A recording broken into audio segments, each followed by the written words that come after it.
ഇനി നമ്മൾ AFSലെ third chapter ആയിട്ടുള്ള ഫിനാൻഷ്യൽ സ്റ്റേറ്റ്മെന്റ് ഓഫ് എ കമ്പനിയാണ് പഠിക്കാനായിട്ട് പോകുന്നത്. Learning objectives. ഈ ഒരു പാഠത്തിന്റെ ലേണിംഗ് ഒബ്ജക്റ്റീവ്സ് എന്തൊക്കെയാണ് വരുന്നത്? ഈ പാഠം അല്ലെങ്കിൽ ഈ ചാപ്റ്റർ പഠിച്ചതിന് ശേഷം നമുക്ക് ഫിനാൻഷ്യൽ സ്റ്റേറ്റ്മെന്റ് എന്താണെന്ന് അറിയാൻ പറ്റും. അതേപോലെ തന്നെ അതിന്റെ ക്യാരക്ടറിസ്റ്റിക്സ്, ഒബ്ജക്റ്റീവ്സ് എന്തൊക്കെയാണെന്നുള്ളത് അറിയാം. അതേപോലെ തന്നെ ഒരു കമ്പനിയുടെ ഫിനാൻഷ്യൽ സ്റ്റേറ്റ്മെന്റ് എന്തിനാണ് തയ്യാറാക്കുന്നത് എന്നുള്ളത് നമുക്ക് മനസ്സിലാക്കാനായിട്ട് സാധിക്കും. Statement of profit and loss account, schedule 3 പ്രകാരം statement of profit and loss അക്കൗണ്ടിന്റെ ഫോമും കണ്ടന്റ്സും എന്തൊക്കെയാണെന്ന് അറിയാനായിട്ട് സാധിക്കും. അതേപോലെ തന്നെ ഷെഡ്യൂൾ 3 പ്രകാരം ബാലൻസ് ഷീറ്റിന്റെ ഫോമും അതിന്റെ ഫോർമാറ്റും അതേപോലെ അതിന്റെ കണ്ടന്റും എന്തൊക്കെയാണെന്നുള്ളത് നമുക്ക് അറിയാനായിട്ട് സാധിക്കും. ഫിനാൻഷ്യൽ സ്റ്റേറ്റ്മെന്റിന്റെ സിഗ്നിഫിക്കൻസ്, അതായത് അതിന്റെ പ്രാധാന്യം, അതേപോലെ തന്നെ ലിമിറ്റേഷൻസ്, പരിമിതികളും എന്തൊക്കെയാണെന്നുള്ളത് നമുക്ക് വിശദീകരിക്കാനായിട്ട് സാധിക്കും. അതേപോലെ തന്നെ ഒരു കമ്പനിയുടെ ഫിനാൻഷ്യൽ സ്റ്റേറ്റ്മെന്റ്സ് എന്ന് പറയുമ്പോൾ പ്രോഫിറ്റ് ആൻഡ് ലോസ് അക്കൗണ്ടും ബാലൻസ് ഷീറ്റും എങ്ങനെയാണ് തയ്യാറാക്കുക എന്നുള്ളതും നമുക്ക് ഈ ഒരു ചാപ്റ്ററിൽ നിന്ന് പഠിക്കാനായിട്ട് സാധിക്കും. ഫിനാൻഷ്യൽ സ്റ്റേറ്റ്മെന്റ്, നമ്മൾ ഇതിനു മുന്നേയും ഫിനാൻഷ്യൽ സ്റ്റേറ്റ്മെന്റ് എന്താണ് എന്നുള്ളത് ചെറിയൊരു രീതിയിൽ മറ്റു പാഠങ്ങളിൽ അക്കൗണ്ടൻസിയിലാണെങ്കിലും അതേപോലെ AFSലാണെങ്കിലും അവിടെ ആയിട്ട് നമ്മൾ കുറച്ച് പഠിച്ചിട്ടുണ്ട് എന്താണ് ഫിനാൻഷ്യൽ സ്റ്റേറ്റ്മെന്റ് അല്ലേ. അപ്പോൾ ഒരു കമ്പനിയുടെ ക്യാപിറ്റൽ എങ്ങനെ റൈസ് ചെയ്യുന്നു എന്ന് മനസ്സിലാക്കിയതിന് ശേഷം ആ കമ്പനി എങ്ങനെ ഫിനാൻഷ്യൽ സ്റ്റേറ്റ്മെന്റ് തയ്യാറാക്കുന്നു എന്ന് കൂടി നമ്മൾ പഠിക്കണം അല്ലേ.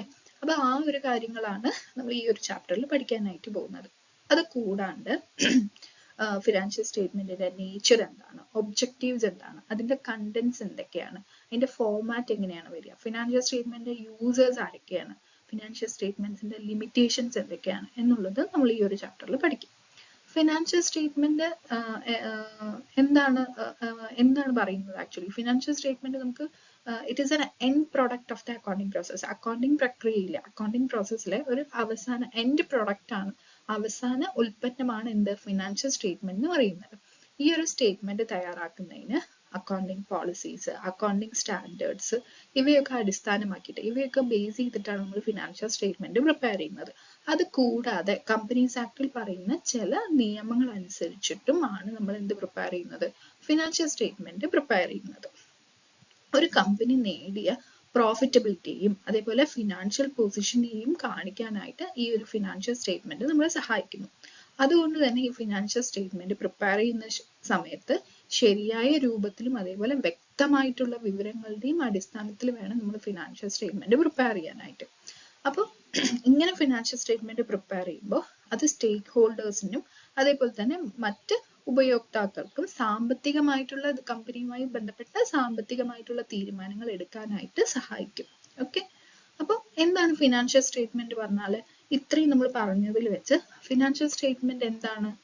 ഫിനാൻഷ്യൽ സ്റ്റേറ്റ്മെന്റ് എന്ന് പറയുന്നത് ഒരു കമ്പനി തന്റെ ഓണേഴ്സിനും അതേപോലെ തന്നെ പുറം ലോകത്തിന് എന്ന് പറയുമ്പോൾ investors, tax authorities, government, employees തുടങ്ങിയവർക്കും സാമ്പത്തികമായിട്ടുള്ള കമ്പനിയുമായി ബന്ധപ്പെട്ട സാമ്പത്തികമായിട്ടുള്ള വിവരങ്ങൾ കൈമാറാൻ ഉപയോഗിക്കുന്ന ഒരു ആനുവൽ റിപ്പോർട്ടാണ് എന്ത് ഫിനാൻഷ്യൽ സ്റ്റേറ്റ്മെന്റ് എന്ന് പറയുന്നത്. ഫിനാൻഷ്യൽ സ്റ്റേറ്റ്മെന്റിൽ മെയിൻ ആയിട്ട് 3 ഡോക്യുമെന്റ്സ് അല്ലെങ്കിൽ 3 രേഖകളാണ് ഉണ്ടാവുക. എന്തൊക്കെയാണ്? Balance sheet, profit and loss account, cash flow statement. എന്താണ് ബാലൻസ് ഷീറ്റ് പറഞ്ഞാൽ? അല്ലെങ്കിൽ എന്തിനാണ് നമ്മൾ ബാലൻസ് ഷീറ്റ് പ്രിപ്പയർ ചെയ്യുന്നത്? ഒരു നിശ്ചിത തീയതിയിൽ അല്ലെങ്കിൽ ഏതെങ്കിലും ഒരു പർട്ടിക്കുലർ ഡേറ്റിൽ ആ ഒരു ഓർഗനൈസേഷന്റെ സാമ്പത്തിക സ്ഥിതി എന്താണെന്ന് കാണിക്കാനായിട്ടാണ് ബാലൻസ് ഷീറ്റ് പ്രിപ്പയർ ചെയ്യുന്നത്. യൂഷ്വലി ബാലൻസ് ഷീറ്റ് പ്രിപ്പയർ ചെയ്യുന്നത് ആസ് ഓൺ 31st മാർച്ചിനായിരിക്കും ബാലൻസ് ഷീറ്റ് മിക്ക കമ്പനീസും പ്രിപ്പയർ ചെയ്യുന്നത്. ചില കമ്പനീസ് ഏപ്രിൽ ടു മാർച്ച് വരെ അക്കൗണ്ടിങ് പീരീഡ് ഫോളോ ചെയ്യുന്ന കമ്പനീസ് ആണെന്നുണ്ടെങ്കിൽ ബാലൻസ് ഷീറ്റ് പ്രിപ്പയർ ചെയ്യുന്നത് 31st മാർച്ചിനാവും.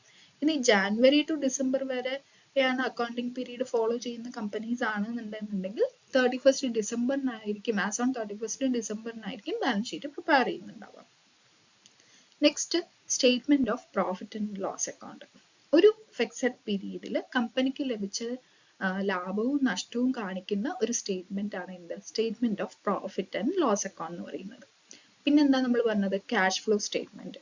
അതായത് ക്യാഷ് ഫ്ലോ സ്റ്റേറ്റ്മെന്റ് പറഞ്ഞാൽ അതിന്റെ പേരിൽ തന്നെ ഉണ്ട് ക്യാഷിന്റെ, അതായത് പണത്തിന്റെ വരവും ചെലവും കാണിക്കുന്ന ഒരു സ്റ്റേറ്റ്മെന്റ് ആണ് എന്ത് എന്ന് പറയുന്നത് ക്യാഷ് ഫ്ലോ സ്റ്റേറ്റ്മെന്റ് എന്ന് പറയുന്നത്. Next nature of financial statements. Financial സ്റ്റേറ്റ്മെന്റിന്റെ നേച്ചർ, അതിന്റെ സ്വഭാവങ്ങൾ. ഫിനാൻഷ്യൽ സ്റ്റേറ്റ്മെന്റ് എന്നത് ഒരു കാലയളവിൽ നടന്ന, അതായത് ഒരു പർട്ടിക്കുലർ പീരീഡിൽ നടന്ന സാമ്പത്തിക ഇടപാടുകളുടെ ഒരു സമ്മറിയാണ്. ഇവ റെക്കോർഡഡ് ഫാക്ട്സ്, അക്കൗണ്ടിംഗ് പ്രിൻസിപ്പിൾ, കൂടാതെ പേഴ്സണൽ ജഡ്ജ്മെന്റ്സ് എന്നിവയുടെയൊക്കെ ഒരു സംയോജനമാണ് എന്ത് പറയുന്നത്, ഈ ഫിനാൻഷ്യൽ സ്റ്റേറ്റ്മെന്റ്സ് എന്ന് പറയുന്നത്. അപ്പൊ അതിന്റെ ഒരു നേച്ചർ പറഞ്ഞിട്ട്, അതിന്റെ ഒരു പ്രധാന സ്വഭാവങ്ങൾ പറഞ്ഞിട്ട് എന്തൊക്കെ വരും? Recorded facts. ഫിനാൻഷ്യൽ സ്റ്റേറ്റ്മെന്റിലുള്ള എല്ലാ എന്താ പറയാ അമൗണ്ട്സും ഹിസ്റ്റോറിക്കൽ കോസ്റ്റ് അല്ലെങ്കിൽ ആദ്യം വാങ്ങിയ വിലയുടെ അടിസ്ഥാനത്തിലാണ് റെക്കോർഡ് ചെയ്തിരിക്കുന്നത്. അതുകൊണ്ട് തന്നെ ഫിനാൻഷ്യൽ സ്റ്റേറ്റ്മെന്റ്സിൽ കാണിക്കുന്ന അസറ്റ്സിന്റെ മൂല്യം അല്ലെങ്കിൽ വാല്യൂ ഇപ്പോഴത്തെ മാർക്കറ്റ് വാല്യൂ ആയിട്ട് കാണിക്കണം എന്നില്ല. കാരണം അത് ഹിസ്റ്റോറിക്കൽ കോസ്റ്റിനെ ബേസ് ചെയ്തിട്ടാണ് നമ്മൾ എന്ത് പ്രിപ്പയർ ചെയ്തിരിക്കുന്നത്, ഫിനാൻഷ്യൽ സ്റ്റേറ്റ്മെന്റ് പ്രിപ്പയർ ചെയ്യാറ്. പിന്നെ അക്കൗണ്ടിങ് കൺവെൻഷൻസ്. ഉദാഹരണം പറയുകയാണെങ്കിൽ നമ്മൾ ഇൻവെന്ററിയുടെ വാല്യൂ നമ്മുടെ ഫിനാൻഷ്യൽ സ്റ്റേറ്റ്മെന്റിൽ റെക്കോർഡ് ചെയ്യുമ്പോൾ നമ്മൾ ഇൻവെന്ററിയുടെ വാല്യൂ കോസ്റ്റ് എത്രയാണെന്ന് നോക്കും, ദെൻ അതിന്റെ മാർക്കറ്റ് പ്രൈസ് എത്രയാണെന്ന് നോക്കും. എന്നിട്ട് ഇത് രണ്ടിലും ഏതാണോ ലോവർ, കുറവ്, ആ എമൗണ്ട് ആയിരിക്കും നമ്മൾ ബുക്സ് ഓഫ് അക്കൗണ്ട്സിൽ ക്ലോസിംഗ് സ്റ്റോക്കിന്റെ വാല്യൂ ആയിട്ട് അല്ലെങ്കിൽ ഇൻവെന്ററിയുടെ വാല്യൂ ആയിട്ട് നമ്മൾ കാണിക്കാറ്. ഓക്കെ, അപ്പൊ ഇതിലൂടെ സ്റ്റേറ്റ്മെന്റ് കമ്പയർ ചെയ്യാൻ കുറച്ചും കൂടി എളുപ്പമായിരിക്കും. പിന്നെ പോസ്റ്റുലേറ്റ്സ് അല്ലെങ്കിൽ അസംഷൻസ്. ഫിനാൻഷ്യൽ സ്റ്റേറ്റ്മെന്റ്സ് നമ്മൾ പ്രിപ്പയർ ചെയ്യുമ്പോൾ ചില അസംഷൻസിനെ ബേസ് ചെയ്തിട്ടായിരിക്കും നമ്മൾ ഫിനാൻഷ്യൽ സ്റ്റേറ്റ്മെന്റ് പ്രിപ്പയർ ചെയ്യുന്നത്. ഒന്ന് ഗോയിങ് കൺസേൺ അസംഷൻസ്. കമ്പനി തുടർച്ചയായി പ്രവർത്തിക്കും എന്ന് കരുതിയിട്ടായിരിക്കും നമ്മൾ ഫിനാൻഷ്യൽ സ്റ്റേറ്റ്മെന്റ് പ്രിപ്പയർ ചെയ്യുന്നുണ്ടാവുക. പിന്നെ മണി മെഷർമെന്റ് അസംഷൻസ്. പണത്തിന്റെ മൂല്യം സ്ഥിരമായിരിക്കും എന്നുള്ള ബേസിലാണ് നമ്മൾ എന്ത് പ്രിപ്പയർ ചെയ്യുക, ഫിനാൻഷ്യൽ സ്റ്റേറ്റ്മെന്റ് പ്രിപ്പയർ ചെയ്യുക. അതേപോലെ തന്നെ റിയലൈസേഷൻ പോസ്റ്റുലേറ്റ് അല്ലെങ്കിൽ റിയലൈസേഷൻ അസംഷൻസ്. വിൽപ്പന നടന്ന ആ വർഷത്തിൽ തന്നെയാണ് നമ്മൾ റവന്യൂ കാണിക്കുന്നത്. ഈവൻ ദോ പണം നമ്മൾ ക്രെഡിറ്റ് സെയിൽസിനോ മറ്റോ ആണ് ചെയ്തതെന്നുണ്ടെന്നുണ്ടെങ്കിലും അല്ലെങ്കിൽ ക്രെഡിറ്റ് പർച്ചേസ് ആണ് ചെയ്തതെന്നുണ്ടെന്നുണ്ടെങ്കിലും ഏത് വർഷമാണ് വിൽപ്പന അല്ലെങ്കിൽ ഏത് വർഷമാണ് നമ്മൾ പർച്ചേസ് ചെയ്ത് ആ വർഷം തന്നെ അതിന്റെ റവന്യൂ അല്ലെങ്കിൽ അതിന്റെ എക്സ്പെൻസ് നമ്മൾ കാണിക്കും. ഈവൻ ദോ പണം നമുക്ക് പിന്നീടാണ് ലഭിക്കുന്നത് അല്ലെങ്കിൽ പണം നമ്മൾ പിന്നീടാണ് കൊടുക്കുന്നതെന്നുണ്ടെന്നുണ്ടെങ്കിലും ഏത് വർഷമാണോ അത് നടന്ന് ആ വർഷം തന്നെ നമ്മൾ ആ ഒരു എക്സ്പെൻസ് അല്ലെങ്കിൽ ആ ഒരു റവന്യൂ നമ്മുടെ അക്കൗണ്ട്സിൽ കാണിക്കും. Then personal judgements. ചിലപ്പോൾ depreciation, doubtful debts, inventory valuation മുതലായവ മാനേജ്മെന്റിന്റെ അഭിപ്രായങ്ങളുടെ അടിസ്ഥാനത്തിലായിരിക്കും നമ്മൾ നിശ്ചയിക്കുന്നുണ്ടാവുക. അങ്ങനെ ഫിനാൻഷ്യൽ സ്റ്റേറ്റ്മെന്റ് എന്ന് പറയുന്നത് രേഖപ്പെടുത്തിയ റെക്കോർഡ് ചെയ്ത ഡാറ്റയുടെ ഒരു സമ്മറിയാണ്. അവ accounting concept, conventions, policy, standards എന്നിവ അനുസരിച്ചിട്ടായിരിക്കും നമ്മൾ എന്ത് പ്രിപ്പയർ ചെയ്യുന്നുണ്ടാവുക, ഫിനാൻഷ്യൽ സ്റ്റേറ്റ്മെന്റ്സ് പ്രിപ്പയർ ചെയ്യുന്നുണ്ടാവുക. Objectives of financial statement. Financial സ്റ്റേറ്റ്മെന്റിന്റെ പ്രധാന ലക്ഷ്യം എന്ന് പറയുന്നത് അതിന്റെ യൂസേഴ്സ്, അതായത് ഷെയർ ഹോൾഡേഴ്സ്, ഇൻവെസ്റ്റേഴ്സ്, ക്രെഡിറ്റേഴ്സ് തുടങ്ങിയവർക്ക് കമ്പനിയുടെ പ്രോഫിറ്റബിലിറ്റിയും അതേപോലെ ഫിനാൻഷ്യൽ പൊസിഷനും മനസ്സിലാക്കാൻ വേണ്ടി സഹായിക്കുക എന്നുള്ളതാണ്. അതല്ലാതെ എന്തൊക്കെയാണ് ഫിനാൻഷ്യൽ സ്റ്റേറ്റ്മെന്റിന്റെ മറ്റു ലക്ഷ്യങ്ങൾ? To provide information about the economic resources and obligations. Company എന്തെല്ലാം അസറ്റ്സും ലയബിലിറ്റീസും കൈവശം വെച്ചിരിക്കുന്നു എന്നുള്ളത് കാണിച്ചു കൊടുക്കണം. Then to provide information about the earning capacity. Company എത്രത്തോളം ലാഭം ഉണ്ടാക്കാൻ കഴിവുള്ളതാണ് എന്നുള്ളത് കാണിക്കണം. To provide information about cash flow. ഭാവിയിൽ എത്ര പണം വരാനാണ് സാധ്യതയുള്ളത്, എപ്പോഴാണ് വരിക തുടങ്ങിയ വിവരങ്ങൾ കാണിക്കാനായിട്ട്. To judge management efficiencies. Management കമ്പനിയുടെ റിസോഴ്സസ് എത്ര ഫലപ്രദമായിട്ടാണ് ഉപയോഗിക്കുന്നത് എന്ന് വിലയിരുത്താനായിട്ട്.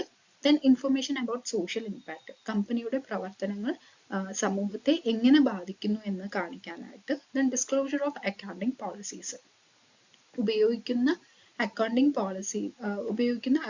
പോളിസീസ് സംബന്ധിച്ച വിവരങ്ങൾ യൂസേഴ്സിന് കാണിച്ചു കൊടുക്കാനായിട്ട്. അപ്പോൾ ഇതൊക്കെയാണ് മെയിൻ ആയിട്ട് ഫിനാൻഷ്യൽ സ്റ്റേറ്റ്മെന്റിന്റെ ഒബ്ജക്റ്റീവ്സ് എന്ന് പറഞ്ഞിട്ട് വരാനായിട്ട്. അപ്പോൾ to provide information about the resources and obligations, assess earning capacity of the business, predict the cash flow, judge management efficiencies, report on social responsibility, and to disclose the accounting policies to the stakeholders of the financial statements.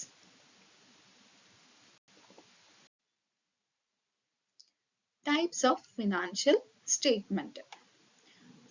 നമ്മൾ already പറഞ്ഞതാണ് എന്താണ് ഒരു കമ്പനിയുടെ financial statement main ആയിട്ട് 3 documents ഉണ്ടാവും. ഏതൊക്കെയാണ്? Statement of profit and loss account, balance sheet, cash flow statement.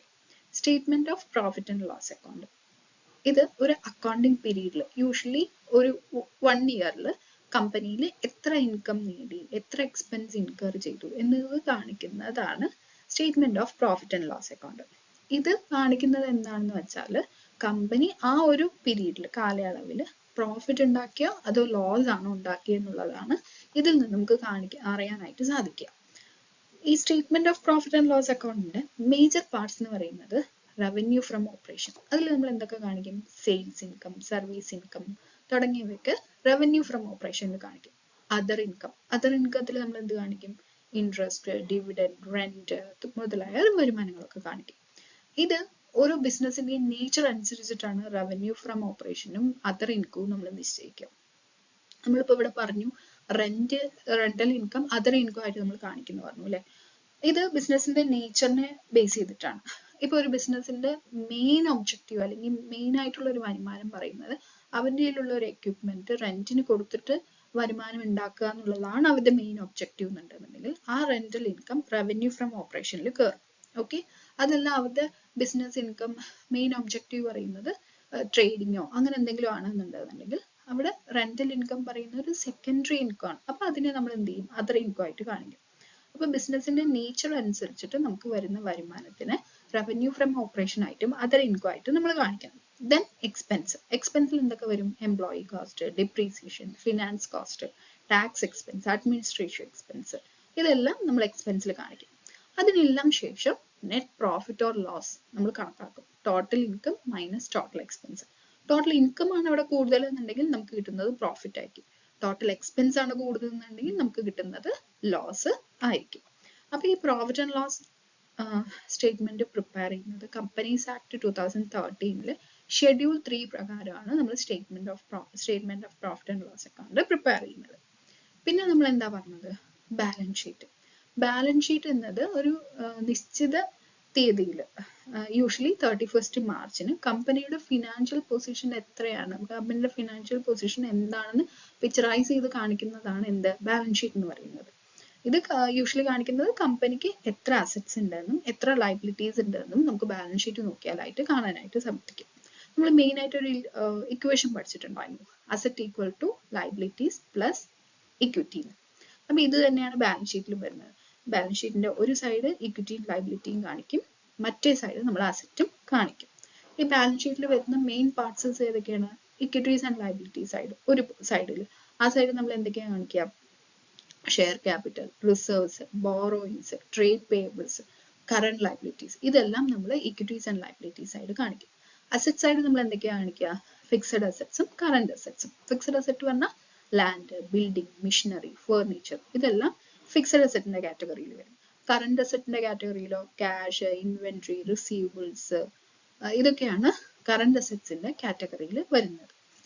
Statement of profit and loss account നമ്മൾ പറഞ്ഞു കമ്പനീസ് ആക്ട് 2013 പ്രകാരം ഷെഡ്യൂൾ 3 പ്രകാരമാണ് നമ്മൾ പ്രിപ്പയർ ചെയ്യുന്നത്. ഒബ്വിയസ്ലി ബാലൻസ് ഷീറ്റ് നമ്മൾ കമ്പനീസ് ആക്ട് 2013 ഷെഡ്യൂൾ 3 പ്രകാരമാണ് നമ്മൾ ബാലൻസ് ഷീറ്റ് പ്രിപ്പയർ ചെയ്യുന്നത്. പിന്നെ വരുന്നതാണ് എന്ത്? Cash flow statement. Cash flow സ്റ്റേറ്റ്മെന്റിൽ എന്താണ് കാണിക്കുന്നത്? ഒരു കാലയളവിൽ ഒരു അക്കൗണ്ടിങ് പീരീഡിൽ കമ്പനി എത്ര ക്യാഷ് ഇൻഫ്ലോ പറഞ്ഞാൽ പണം കമ്പനിയിലോട്ട് വന്നിട്ടുണ്ട്, അതേപോലെ ക്യാഷ് ഔട്ട്ഫ്ലോ പണം കമ്പനിയിൽ നിന്ന് പോയിട്ടുണ്ട് എന്നുള്ളത് കാണിക്കുന്നതാണ് ക്യാഷ് ഫ്ലോ സ്റ്റേറ്റ്മെന്റിൽ നമ്മൾ കാണാനായിട്ട് സാധിക്കുക. ഇതിനെ നമുക്ക് 3 ഭാഗങ്ങളായിട്ട് ക്യാഷ് ഫ്ലോ സ്റ്റേറ്റ്മെന്റിനെ 3 ഭാഗങ്ങളായിട്ട് നമുക്ക് ക്ലാസിഫൈ ചെയ്യാനായിട്ട് പറ്റും. എങ്ങനെ? Operating activities, investing activities, financing activities. Operating ആക്ടിവിറ്റീസിൽ നമ്മൾ ഏതൊക്കെ ക്യാഷ് ഇൻഫ്ലോ ആൻഡ് ഔട്ട്ഫ്ലോ ആണ് കാണിക്കുക? Business operation related cash flows ആണ് ഓപ്പറേറ്റിംഗ് ആക്ടിവിറ്റീസിൽ കാണിക്കുക. ഇൻവെസ്റ്റിംഗ് ആക്ടിവിറ്റീസിലാണെന്നുണ്ടെങ്കിൽ അസറ്റ് പർച്ചേസ്, ഇൻവെസ്റ്റ്മെന്റ്, സെയിൽ എന്നിവയൊക്കെയാണ് നമ്മൾ ഇൻവെസ്റ്റിംഗ് ആക്ടിവിറ്റീസിൽ കാണിക്കുക. ഫിനാൻസിങ് ആക്ടിവിറ്റീസിൽ loan, share capital issue, dividend payment മുതലായവയൊക്കെ നമ്മൾ ഫിനാൻസിങ് ആക്ടിവിറ്റീസിലായിരിക്കും അതുമായി റിലേറ്റഡ് ആയിട്ടുള്ള ക്യാഷ് ഇൻഫ്ലോ ആൻഡ് ഔട്ട്ഫ്ലോ നമ്മൾ കാണിക്കുക. ഓക്കെ, അപ്പൊ ഇതാണ് ഫിനാൻഷ്യൽ സ്റ്റേറ്റ്മെന്റ്സിന്റെ ടൈപ്സ് എന്ന് പറയുന്നത്. അപ്പോൾ ഒരു കമ്പനി ഫിനാൻഷ്യൽ സ്റ്റേറ്റ്മെന്റ് പ്രിപ്പയർ ചെയ്യുക എന്ന് പറഞ്ഞാൽ അവിടെ 3 ഡോക്യുമെന്റ്സ് നമ്മൾ പ്രിപ്പയർ ചെയ്യും. ഒന്ന് ബാലൻസ് ഷീറ്റ്, എന്തിനാണ് കമ്പനിയുടെ പൊസിഷൻ എന്താണെന്ന് അറിയാൻ, പിന്നെ statement of profit and loss account, കമ്പനിയുടെ പെർഫോമൻസ് എത്രയുണ്ട് എന്നുള്ളത് അറിയാൻ, പിന്നെ ക്യാഷ് ഫ്ലോ സ്റ്റേറ്റ്മെന്റ്, കമ്പനിക്ക് എവിടുന്നൊക്കെ ക്യാഷ് ഇൻഫ്ലോ ഉണ്ടായിട്ടുണ്ട്, എവിടെയൊക്കെ ക്യാഷ് ഔട്ട്ഫ്ലോ ഉണ്ടായിട്ടുണ്ട് എന്നുള്ളത് കാണിക്കാനായിട്ട് നമ്മൾ ക്യാഷ് ഫ്ലോ സ്റ്റേറ്റ്മെന്റ് പ്രിപ്പയർ ചെയ്യും.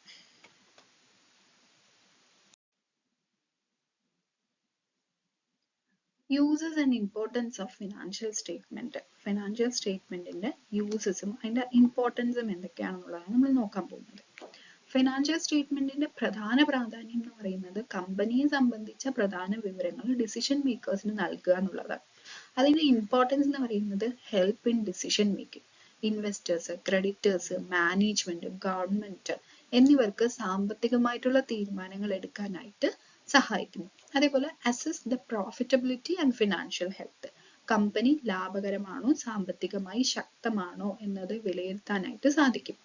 Then provide information to investors. Future investment decision എടുക്കാനായിട്ട് സഹായിക്കുന്നുണ്ട്. Help in comparative study. മുൻ വർഷങ്ങളുമായിട്ടോ അല്ലെങ്കിൽ മറ്റു കമ്പനികളുമായിട്ടോ നമുക്ക് ഫിനാൻഷ്യൽ സ്റ്റേറ്റ്മെന്റ് കമ്പയർ ചെയ്യാനായിട്ട്, താരതമ്യം ചെയ്യാനായിട്ട് സാധിക്കും. Legal requirements. കമ്പനീസ് ആക്ട് പ്രകാരം എല്ലാ രജിസ്റ്റേർഡ് കമ്പനീസും ഫിനാൻഷ്യൽ സ്റ്റേറ്റ്മെന്റ് നിർബന്ധമായിട്ടും തയ്യാറാക്കിയിരിക്കണം.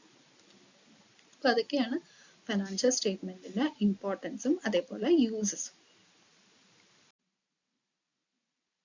Limitations of financial statement. Financial സ്റ്റേറ്റ്മെന്റിന്റെ പരിമിതികൾ എന്തൊക്കെയാണ്?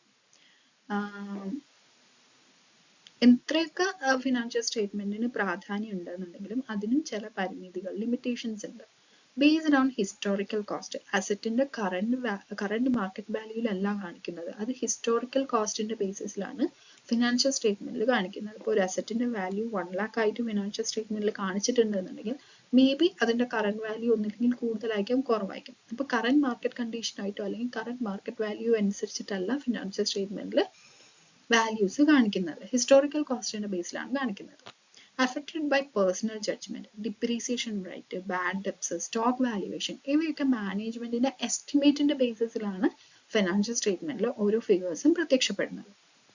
Ignores qualitative factors, employee morale, management efficiency, customer satisfaction പോലുള്ള നോൺ ഫിനാൻഷ്യൽ കാര്യങ്ങൾ ഫിനാൻഷ്യൽ സ്റ്റേറ്റ്മെന്റിൽ കാണിക്കുന്നില്ല. Then possibilities of window dressing. ചിലപ്പോൾ മാനേജ്മെന്റ് ലാഭം കൂടുതൽ കാണിക്കാനായിട്ടോ അല്ലെങ്കിൽ ലാഭം കുറച്ച് കാണിക്കാനായിട്ടോ അല്ലെങ്കിൽ ലോസ് കുറച്ച് കാണിക്കാനായിട്ടോ സ്റ്റേറ്റ്മെന്റ്സ് മാനിപ്പുലേറ്റ് ചെയ്യും. അതിനെയാണ് വിൻഡോ ഡ്രസ്സിംഗ് എന്ന് പറയുന്നത്. അപ്പൊ നമുക്ക് യഥാർത്ഥ മാനേജ്മെന്റ് പ്രിപ്പയർ ചെയ്യുന്ന ഫിനാൻഷ്യൽ സ്റ്റേറ്റ്മെന്റ്സ് ആണ് യൂസേഴ്സിന് കിട്ടുന്നത്. അപ്പൊ മാനേജ്മെന്റ് ശരിയായിട്ടുള്ള രീതിയിലാണോ തയ്യാറാക്കുന്നത് അവിടെ ഒരു ക്വസ്റ്റ്യൻ മാർക്കാണ്. Then does not show real financial strength. ചില contingent liabilities, future obligations സ്റ്റേറ്റ്മെന്റിൽ കാണിക്കാറില്ല.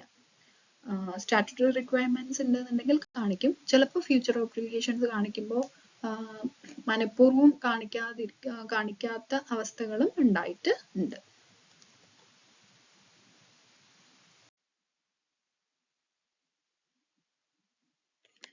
നമ്മൾ ബാലൻസ് ഷീറ്റിനെ കുറിച്ച് ഡിസ്കസ് ചെയ്തപ്പോൾ തന്നെ പറഞ്ഞായിരുന്നു, കമ്പനീസ് ആക്ട് 2013 ഷെഡ്യൂൾ 3 പ്രകാരമാണ് നമ്മൾ ബാലൻസ് ഷീറ്റ് പ്രിപ്പയർ ചെയ്യുക.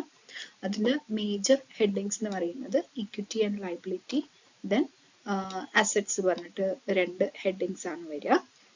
ഇക്വിറ്റി ആൻഡ് ലയബിലിറ്റിയുടെ സൈഡ് നമ്മൾ എന്തൊക്കെയാണ് കാണിക്കുക?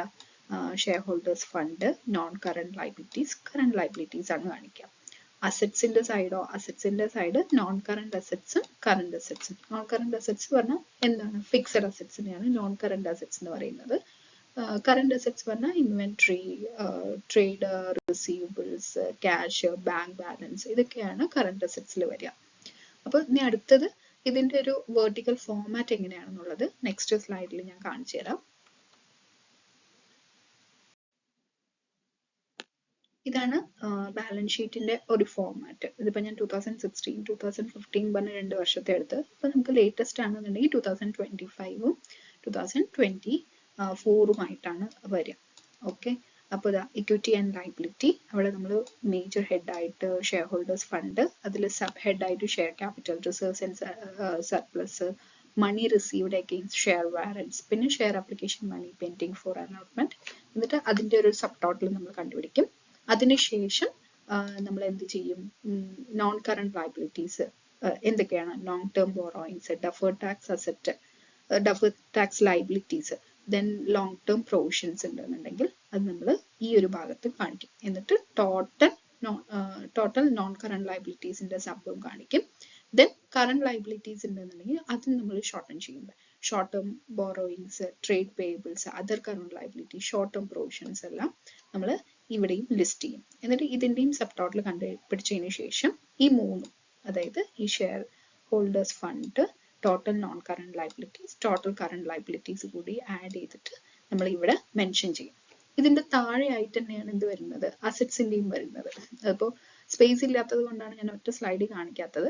അപ്പൊ ഇതിന്റെ ടോട്ടൽ ഇക്വിറ്റി ആൻഡ് ലയബിലിറ്റീസ് കഴിഞ്ഞാൽ അതിന്റെ തൊട്ടു താഴെ തന്നെ അസറ്റ്സിന്റെയും വരും. അത് ഞാൻ അടുത്ത സ്ലൈഡിൽ കാണിച്ചു തരാം. അസറ്റ് പറഞ്ഞിട്ട് നമ്മൾ മെയിൻ ഹെഡ് കൊടുത്തു. ആദ്യം എന്താണ്, non current assets. Non current assets പറഞ്ഞാൽ ഫിക്സഡ് അസറ്റ്. ഫിക്സഡ് അസറ്റിനെ നമുക്ക് പിന്നെയും സബ് ഡിവൈഡ് ചെയ്യാം. ടാഞ്ചിബിൾ പറഞ്ഞാൽ നമുക്ക് കാണാനും തൊടാനും സാധിക്കുന്ന അസറ്റ്സിനെയാണ് ടാഞ്ചിബിൾ എന്ന് പറയുന്നത്. ഇൻടാഞ്ചിബിൾ പറഞ്ഞാൽ നമുക്ക് കാണാനോ തൊടാനോ സാധിക്കാത്ത അസറ്റ്സ്. പേറ്റന്റ്, കോപ്പിറൈറ്റ് ഒക്കെ ഇൻടാഞ്ചിബിൾ അസറ്റ്സിനുള്ള എക്സാമ്പിൾ ആണ്. പിന്നെ വർക്കിംഗ് പ്രോഗ്രസ്സിൽ വല്ലതും കിടക്കുന്നുണ്ടെന്നുണ്ടെങ്കിൽ ആ അസറ്റിന്റെ details. Intangible assets under development, ഇപ്പൊ സോഫ്റ്റ്വെയർ ഒക്കെ ആണെന്നുണ്ടെങ്കിൽ ഇൻടാഞ്ചിബിൾ അസറ്റ്സ് ആണല്ലേ, അപ്പൊ അത് അണ്ടർ ഡെവലപ്മെന്റ് ഒക്കെ ആണെന്നുണ്ടെങ്കിൽ അതിന്റെ എമൗണ്ട് നമ്മൾ ഇവിടെ ഫിഗർ ഔട്ട് ചെയ്ത് കാണിക്കും. ദെൻ അതിന്റെ താഴെ വരുന്നത് നോൺ കറണ്ട് ഇൻവെസ്റ്റ്മെന്റ്. അതിലാണ് deferred tax asset, long term loans and advances, പിന്നെ അതർ നോൺ കറണ്ട് അസറ്റ്സ് നമ്മൾ കാണിക്കും. അങ്ങനെ ടോട്ടൽ നോൺ കറണ്ട് അസറ്റ്സിന്റെ ടോട്ടൽ നമ്മൾ ഇവിടെ കണ്ടുപിടിക്കും.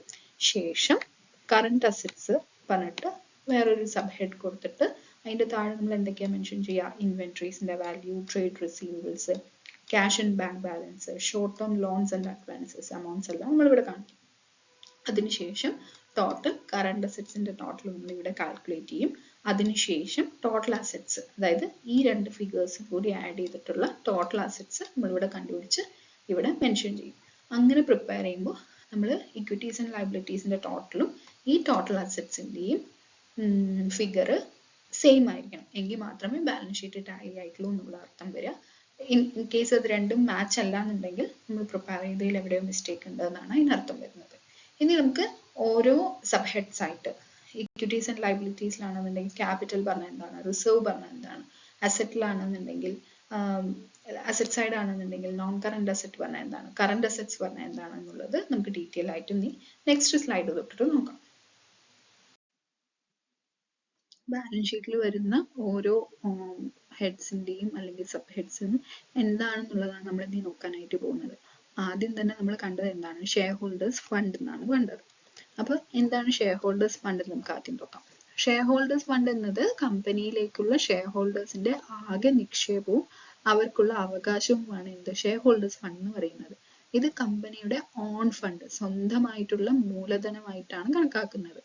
ഈ ഷെയർ ഹോൾഡേഴ്സ് ഫണ്ടിനെ പിന്നെയും സബ് ഡിവൈഡ് ചെയ്യണമെങ്കിൽ അതിന്റെ മെയിൻ പാർട്സ് എന്ന് പറയുകയാണെങ്കിൽ share capital, reserves and surplus, money received against share warrants. അപ്പൊ ആദ്യം ഷെയർ ക്യാപിറ്റൽ.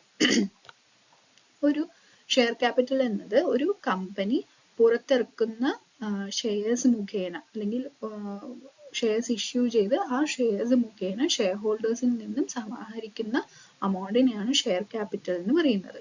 ഈ ഷെയർ ക്യാപിറ്റലുമായി ബന്ധപ്പെട്ട വിശദാംശങ്ങൾ നമ്മൾ നോട്ട്സ് ടു അക്കൗണ്ട്സിലാണ് കാണിക്കുന്നത്. അതിൽ എന്തൊക്കെയാണ് ഇമ്പോർട്ടൻ്റ് ആയിട്ട് ഡിസ്ക്ലോസ് ചെയ്യേണ്ടത്, ഷെയർ ക്യാപിറ്റലുമായി ബന്ധപ്പെട്ട് എന്തൊക്കെ കാര്യങ്ങളാണ് നമ്മൾ ഡിസ്ക്ലോസ് ചെയ്യേണ്ടത്, ഓരോ ക്ലാസ് ഓഫ് ഷെയർസ്, ഇക്വിറ്റി ആണെങ്കിലും പ്രിഫറൻസ് ഷെയർസ് ആണെന്നുണ്ടെങ്കിലും അതിന്റെ അക്കൗണ്ടിങ് പീരീഡ് ആരംഭത്തിലും അതേപോലെ തന്നെ അവസാനത്തിലും എത്ര ഷെയർസ് ഉണ്ടെന്ന് കാണിക്കണം.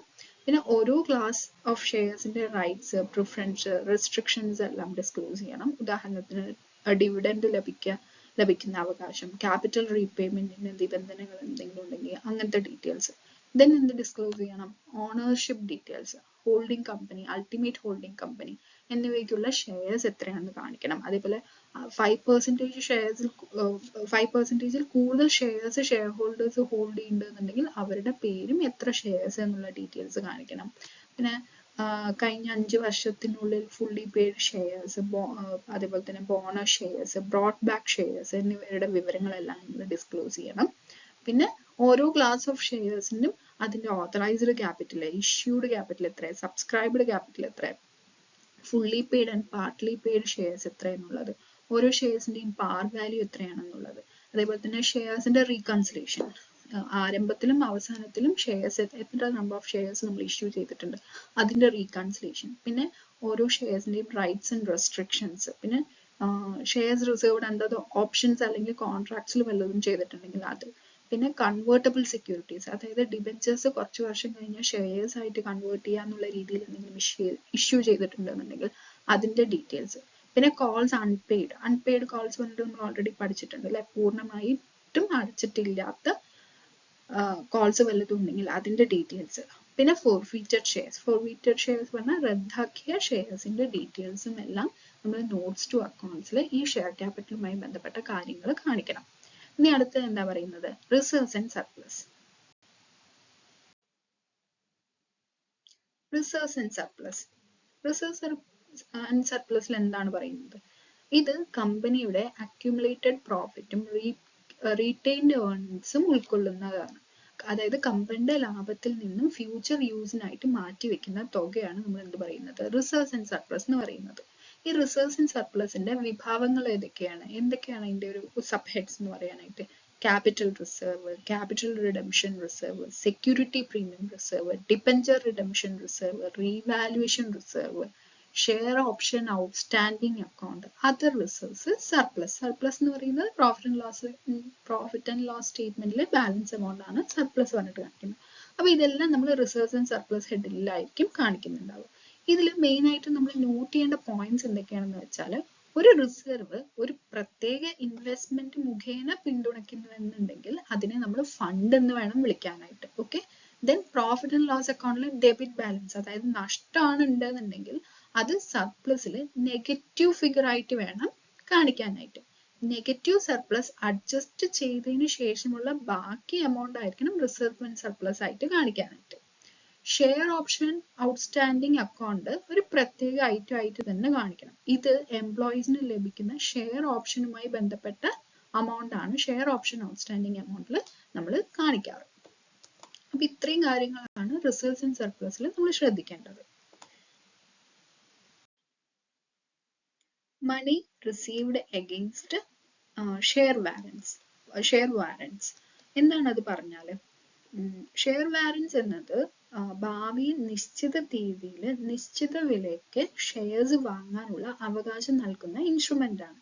കമ്പനി ഇതിനായിട്ട് മുൻകൂറായിട്ട് മണി റിസീവ്ഡ് ചെയ്താൽ അത് മണി റിസീവ്ഡ് അഗെയിൻ ഷെയർ വാറന്റ്സ് എന്ന പ്രത്യേക ലൈൻ ഓഫ് ഐറ്റം ആയിട്ട് ഷെയർ ഹോൾഡേഴ്സ് ഫണ്ടിന്റെ അണ്ടറിൽ കാണിക്കണം. അപ്പൊ അങ്ങനത്തെ അമൗണ്ട്സ് ആണ് നമ്മൾ ഈ ഒരു ഹെഡിൽ കാണിക്കാറ്.